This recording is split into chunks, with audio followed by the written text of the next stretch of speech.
wonderful introduction, and thank you so much for being here as well. I've heard it's optional, so it's nice to see so many faces and to hear about periods, because I know it's not a topic people want to hear about that much.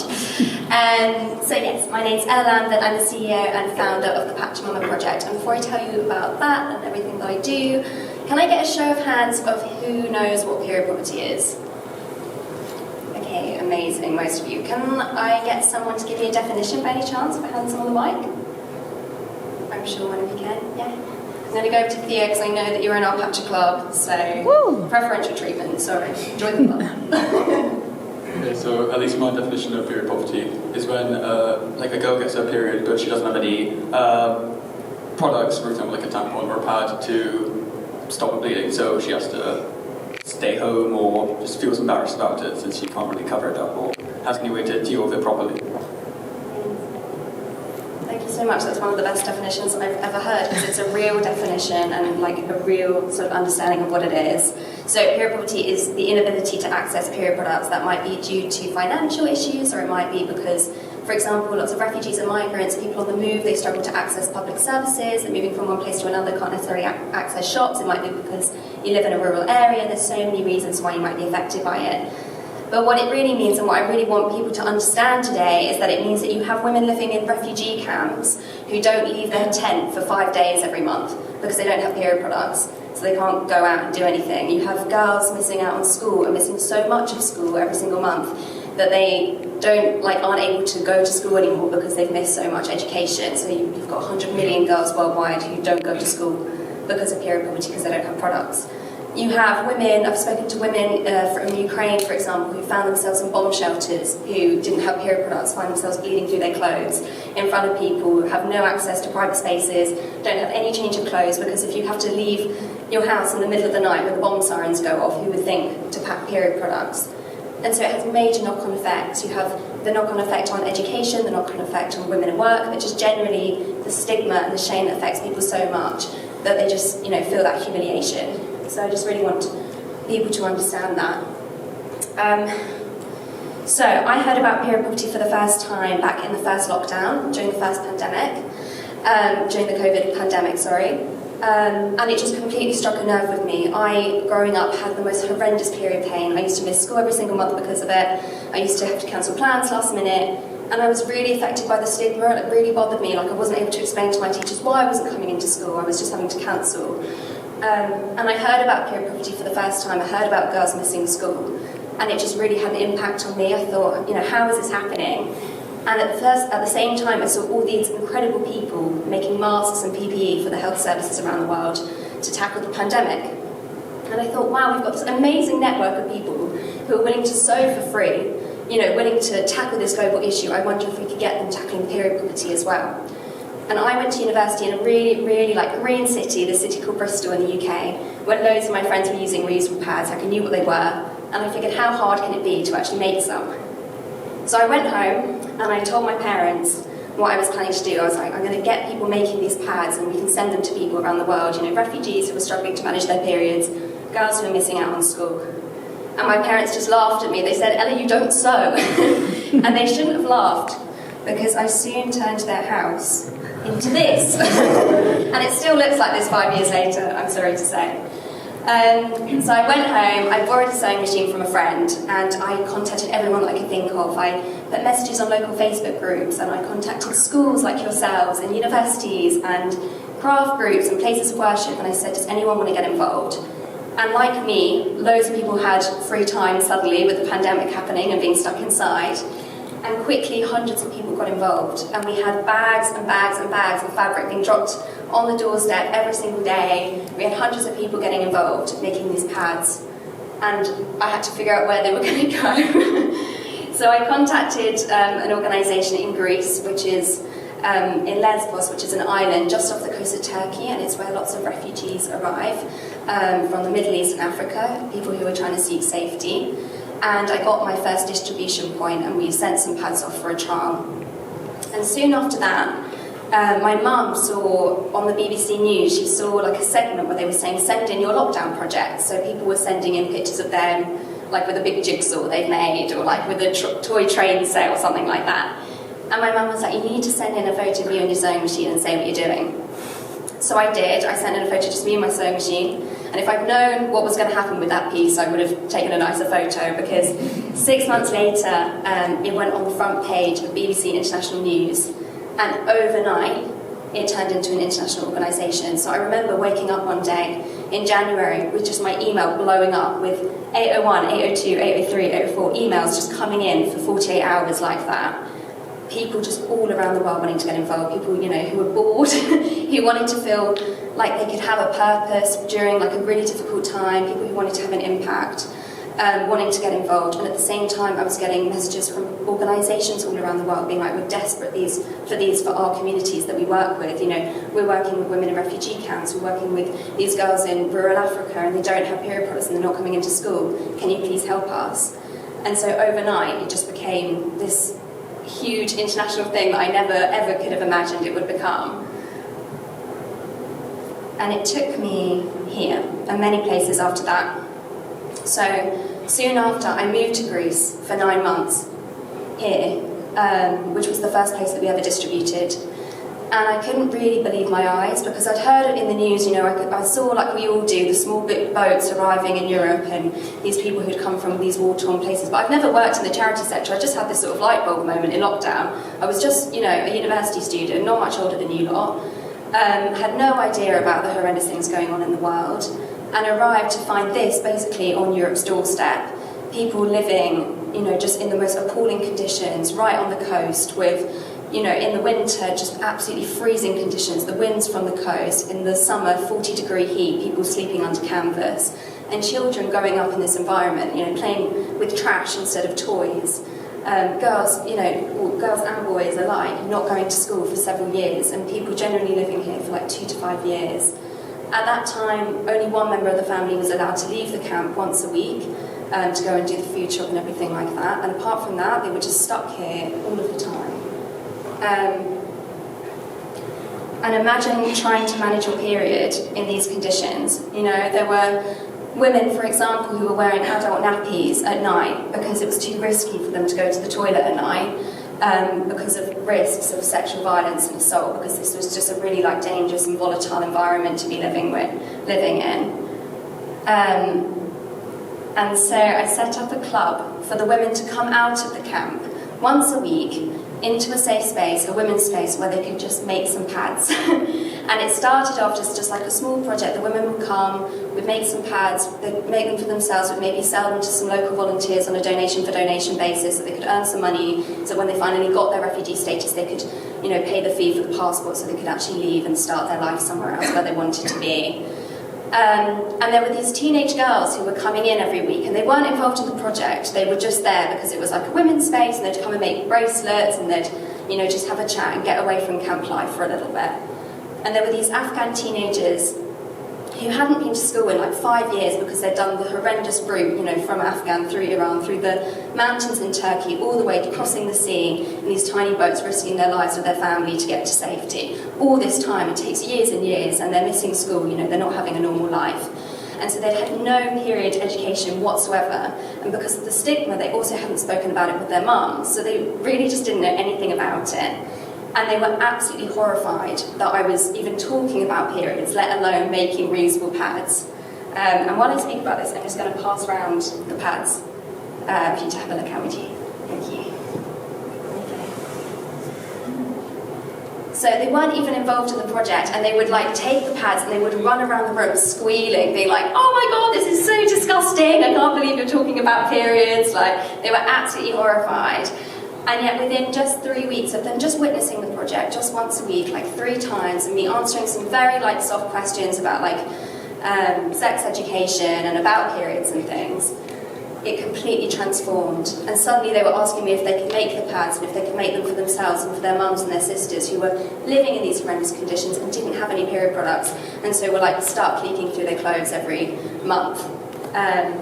And it made me think if we could get these clubs in schools around the world, if we could get these clubs everywhere where people just make the pads, they don't even have to talk about it that much, just make them, what it can do to the stigma, just normalising the topic and getting to a point where it's just not this scary thing anymore, what impact that can have.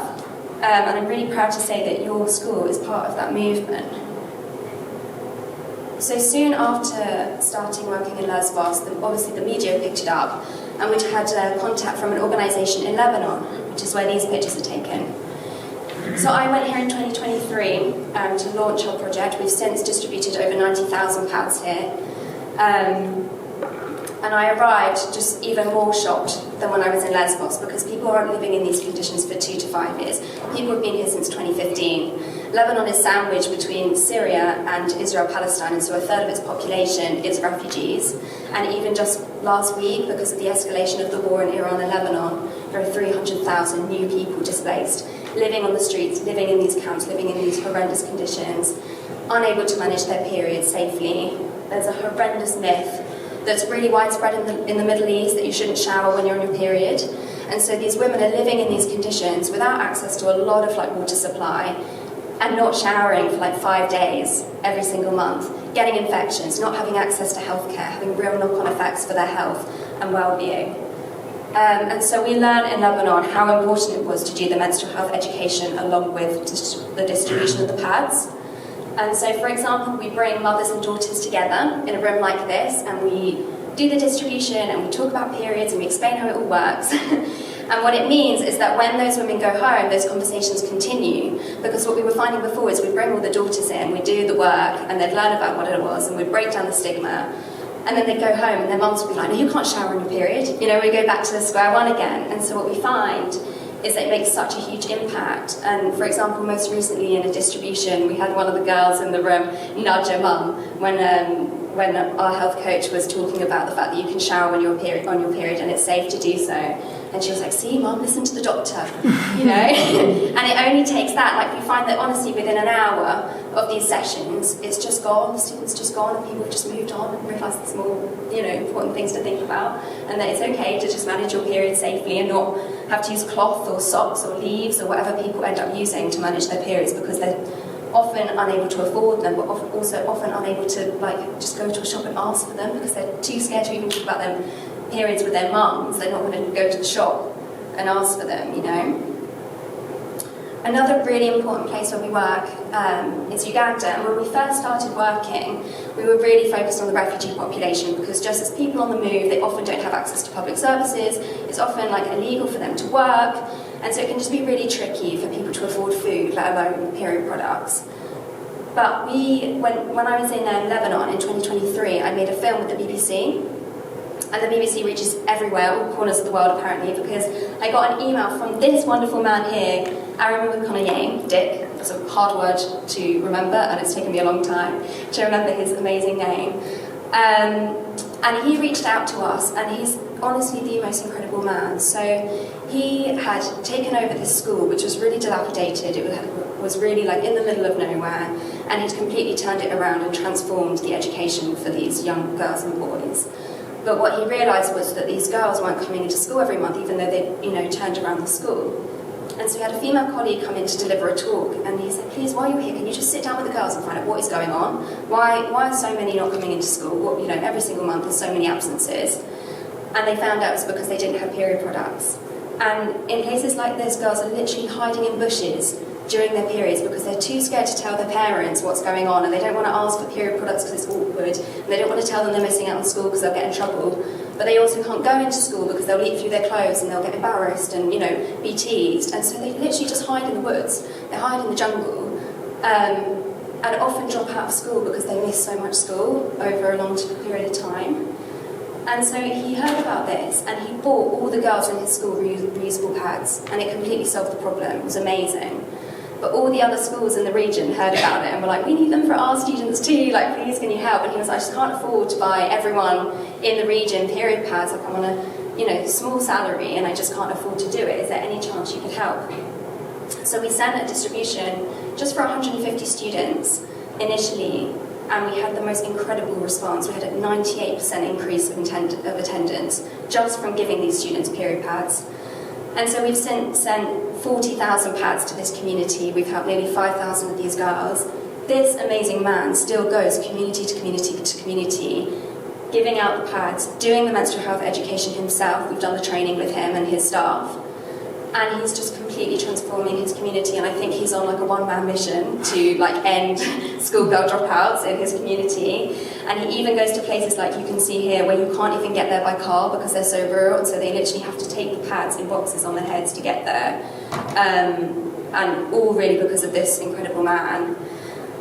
And speaking of which, I know it's just been International Women's Day and we have the most incredible women in our community, but I really want to talk about the men in our community as well, because he is such an incredible example of how male allies can be so important in movements for women in general. And I think so often men and boys are excluded from this conversation. I remember even like my own menstrual health education, it was all done in like whispers, in a dark room, like girls only, the boys were excluded from the conversation.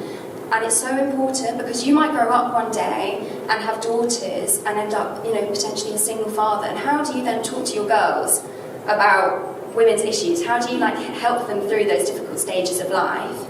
But even beyond that, there are so many things that we don't face ourselves, but we can still care about, right? Like I'm very lucky that I'm not homeless, but I still feel deep sorrow for people who find themselves living on the street, and I can still care about that issue. There's lots of things that don't affect us directly that we can care about, and you can still be really powerful in the movement to change things. And to give you an example, when I was in Lebanon, I did a school talk like this, and was speaking to the students. I was really nervous because I know how bad the stigma is in Lebanon, right? And it was like a mixed group, and I was like, I don't know how this is going to go. I don't know if we're going to get any positive reaction at all, or if the girls are just going to be, quiet as a mouse, scared to say anything in front of the boys, and the boys are going to be freaked out about it. And I was absolutely amazed that at the end of my talk, the girls were like, yeah, we know. It affects 76% of the women and girls in our population, we know. And it was the boys who were all hands shooting up, queuing round to ask me questions at the end, finding out how they could get involved in solving this issue, because they were horrified that an issue that affected 76% of the women and girls in their population, their sisters, their mothers, their friends, they had never heard about because they'd been completely excluded from that conversation. And they were like, how can we be involved in this? Can we be part of that movement? And it was actually the boys who really championed in that school getting a club going and getting the pads made. And you guys are very lucky that you have a Pacha Club already in this school. So if you're sitting there, I know we've got one lovely boy who spoke earlier, who's involved in our club. But if you're sitting there thinking, oh, it's a bit awkward because I'm a boy, it's periods, it doesn't really affect me, you can absolutely be part of this movement. And actually it's almost more important that we get boys involved, because us girls, we already know, we already know how difficult it can be and we can already relate to it. But I think it means potentially even more when boys get involved. I want to leave room for questions, so I will quickly talk about this project that we have in Pakistan since it relates. As I said, we have so many amazing men in our community, but it's not always that easy. We work in Pakistan in a really, really rural community near the Afghan border, where until recently the girls in this community didn't even go to school because they weren't allowed, and we had to do all our work through the male leaders in this community. It's a super patriarchal society.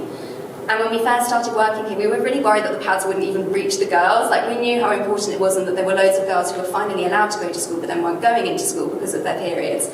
And we were worried the pads wouldn't even get there, but these amazing men luckily distributed them, and they just keep coming back to us with the feedback, keep those household items coming. Which really made me laugh, that they refused to talk about periods, or you refused to say sanitary pads, but they also still care about the women in their community enough to reach out and say we want more of them. And soon after this, I was doing an event in the House of Lords, which is part of the British Parliament. And I went to the loo, and above the sanitary pad bin, there was just a sign which said women's items. And I thought, oh my goodness, we're all the same. We think this is something that's happening in faraway places where there's lots of poverty, but actually, wherever you go in the world, whichever country, there is sort of one golden standard, which is that we are all terrified of periods. And this is my sort of moment to say, get over it. We need to get over it. If you cut yourself, and bled through your t-shirt, no one would be laughing and jeering at you. People would just get you a plaster. So, we shouldn't have 100 million girls worldwide who are missing school on a monthly basis because they're so scared that someone might see them leave through their clothes instead of just offering them a pad. It's actually an essential life process. If we didn't have periods, our reproductive system wouldn't work and we wouldn't be able to continue as a race, as a human race. So I think we just need to get over it and need to talk about it more. And I think my younger brother wished I would stop talking about it as much as I do. But he, bless him, and all his friends all raise money every year for Pachamama, so I think they are over it. I want to give you a chance for questions, so this is just some photos of our Moroccan project, which is a new project. But I will leave you with a quote, which is, "Never underestimate the power of a small group of committed people to change the world." And I think there's lots of scary things happening in the world at the moment. I know that myself, I'm particularly sensitive to it, and growing up I used to really struggle, watching the news I'd be sort of getting like angry and upset seeing things that were going on and feeling really powerless. And I can see that there is so much power in action. Like every time there's a disaster in the world I feel like, okay, at least I can do my bit, and I know it's not changing the world giving period products, but for that girl that gets to go to school and finish her education and go on to university or go on to work, it is changing her world. And so if you are, sitting there feeling a little bit overwhelmed about everything that's going on in the world, you can get involved in something and have, make real change in the world. And it could be this, or it could be something else. You might set up your own thing. I was just 20 at university when I set this thing up, and now we've got, 3,000 volunteers. They've made over 200,000 pads. We've supported over 25,000 people out of period poverty in 13 countries. And that's not just me, it's all the incredible people you've seen in these photos, it's all our incredible volunteers, it's you guys in this room, it's all the amazing people in the Patch Club. And yet it's had this huge global impact, just individuals doing their little bit.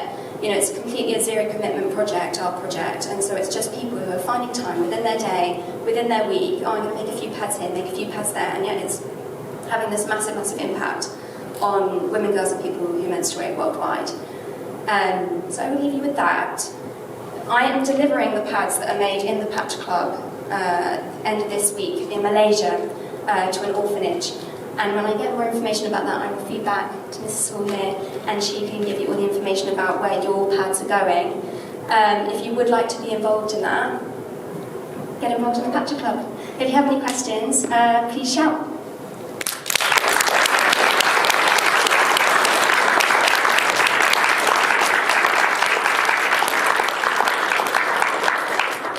I'm going to be very honest here, that was an amazing lecture, and it was especially eye-opening for me. So can we please give one more massive round of applause?